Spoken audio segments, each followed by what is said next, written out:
ويقول خرجت الى اليمن في رحله الايلاف.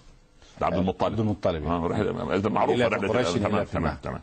فنزلت على رجل من اليهود يقرأ الزبور، فقال يا عبد المطلب أتأذن لي أن أنظر إلى جسدك؟ انظر الأغرب من الإجابة. نعم. قلت ما لم يكن عورة. الله أكبر. الله. وما أدراه بالعورة؟ لا، أصل دي يعني الفطرة لما تكون سليمة، هذه فطرة الله التي خلقنا، يعني إلا أن ما يكونش عورة. أنت تنظر إلى وجهي رأسي كتفي إلا أن يكون عورة. قال لا يا عبد المطلب ليس بعورة. وذلك يا ابني لما أشوف بنت عارية على الشاشة أنا أكاد أوقن لو حللنا الجينات لها ولأبوها يطلعوا مش عرب.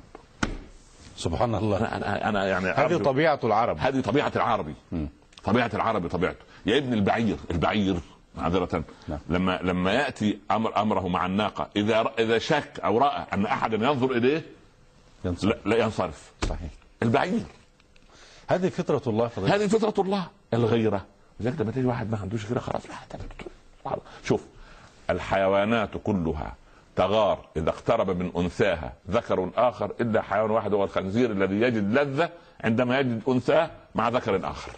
يا لطيف. ودي معلومه حتى الباحث الفرنسي اللي عمل، كان اخ لنا مصري صديق عمل دكتوراه في الطب البيطري في هذه القضيه، فوضع علامه تعجب، فوضع للاستاذ البروفيسور الفرنسي علامه استفهام على علامه التعجب.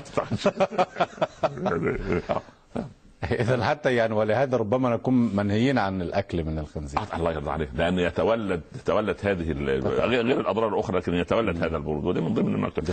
لكن اريد ان اقول ان اذا رايت عاريه فشك في جيناتها العربيه، واذا رايت متسكعا في الطريق متخنثا ايضا شك في جيناته العربيه. لا يكون عربيا. لابد ان اصابته جينات، يعني ما يتحدث به جد الرسول عليه الصلاه والسلام. هو سمات العرب. هذا هو العربي القح. لنعلن هذا من منبر هذا البرنامج. فجاء النبي صلى الله عليه وسلم ليقنن هذا الخلق ويضعه في اطار دين الله. وما عرف عن الزنا والفواحش ما ظهر منها وما بطن. يعني واحد زي ابو بكر يقول ما شربت الخمر لا في الجاهليه ولا في الاسلام. الاحنف بن قيس لما لم تشرب الخمر يا احنف قبل ان تحرم؟ قال اصبح حليم العرب وامسي سفيههم. اصبح حليب العرب وامسي سفيها. كل كلام ويرفض اقضي بين القبائل واقعد كده مجلس